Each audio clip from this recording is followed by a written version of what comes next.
Pakistani American think tank نے new York کے علاقے بروکلن میں کشمیر ڈے کی مناسبت سے تقریب کا انعقاد کیا۔ مزید تفصیلات اس رپورٹ میں۔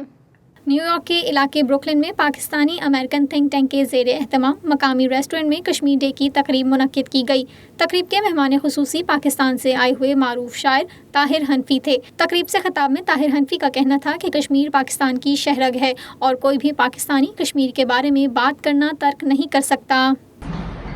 یہ میرے کشمیر کی زمین ہے جہاں لہو کے اداس کشمیر کو رہے تھے، جہاں سویرے کی سرد آنکھوں سے مائیں بچوں کو دیکھتی ہیں، جہاں امنگوں کے سکھ لمبے مسافتوں سے جھلس چکے ہیں، جہاں سیاہپوش خشک دھرتی جوان بیٹوں کی ہڈیوں سے ڈھکی ہوئی ہے۔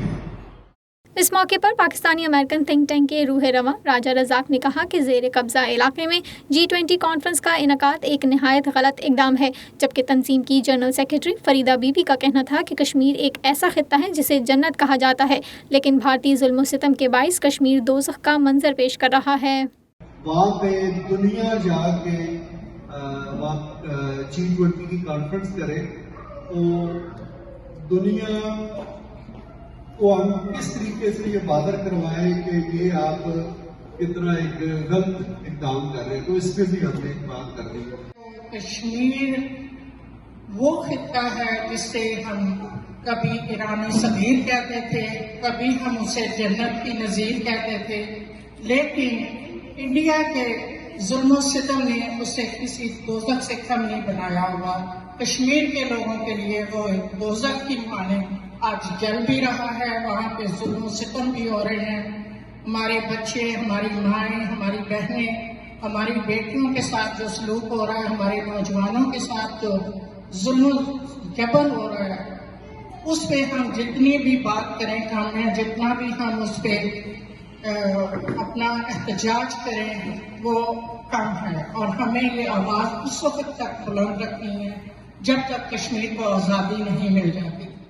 کشمیری رہنما سردار سوار خان اور ریٹائرڈ کرنل مقبول ملک کا کہنا تھا کہ دنیا بھر میں 5 فروری کا دن کشمیریوں سے اظہار یکجہتی کے لیے منایا جاتا ہے، اور پاکستان کی 22 کروڑ عوام، ان کی خواہشات اور کوششیں کشمیری عوام کے ساتھ ہیں۔ پاکستان کے عوام، جس طرح میری بہنیں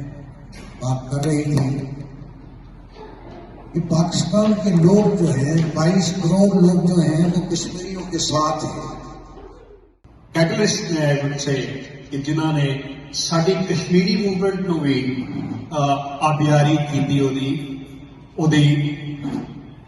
کشمیری موومنٹ نو اسی جڑی اسٹرینتھ ہے دیتی، وہ بہت سارا حصہ ڈاکٹر امرجیت سنگھ صاحب کا بھی ہے کہ اسی انہوں دیکھ کے we sought strength from that۔ تقریب میں شریک سکھ کمیونٹی نے کہا کہ آزادی کی لڑائی کے دوران گاندھی، نہرو اور دیگر رہنماؤں نے سکھ کمیونٹی اور دیگر اقلیتی برادریوں سے مختلف وعدے کیے، لیکن وہ پورے نہیں ہو سکے۔ ہم کشمیری عوام کو یہ پیغام دینا چاہتے ہیں کہ ظالم جتنا مرضی طاقتور ہو جائے، آخر میں سچ کی ہی جیت ہوتی ہے۔ ظالم جنہ مرضی طاقتور ہوئے، اخیر ظلم ہاردا ہے، ظلم دا ناس ہوندا ہے، سچ جتدا ہے۔ ਉਹਦੇ ਵਿੱਚ ਨਹਿਰੂ, ਗਾਂਧੀ ਜਾਂ ਹੋਰ ਲੀਡਰ ਜਿਨ੍ਹਾਂ ਦੇ ਵਿੱਚ ਤੇਜ਼ ਜਾਂ ਹੋਰ ਕਈਆਂ ਦੇ ਨਾਂ ਆਉਂਦੇ ਨੇ, ਉਹਨਾਂ ਨੇ ਸਿੱਖਾਂ ਨੂੰ ਤੇ ਉਸ ਸਮੇਂ ਦੀ ਹਰ ਕਿਸਮ ਦੀ ਮਾਈਨੋਰਿਟੀਜ਼ ਨੂੰ ਤਰ੍ਹਾਂ ਦੇ ਵਾਅਦੇ ਕੀਤੇ ਸਨ۔ تقریب کے شرکاء نے کشمیری عوام کے ساتھ یکجہتی کا اظہار کرتے ہوئے کشمیر کے حوالے سے پاکستان کی کوششوں کو ناکافی قرار دیا ہے۔ ان کا کہنا تھا کہ کشمیر میں ہونے والے مظالم کے حوالے سے صرف پاکستان ہی نہیں بلکہ دنیا بھر سے آواز بلند ہونا چاہیے۔ جب ہم پاکستان میں اسکولوں میں تھے، کالجوں میں تھے، تو کراچی میں رہتے ہوئے کشمیر کا ایشو ہم نے صرف کبھی اپنے کچھ ٹیچروں سے سنا تھا یا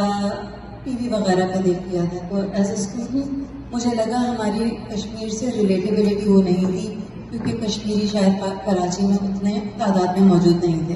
جب امریکہ آئے تو یہاں پہ کافی کشمیری بہن بھائیوں سے ملاقات ہوئی، دونوں پاکستانی اور انڈین کشمیری،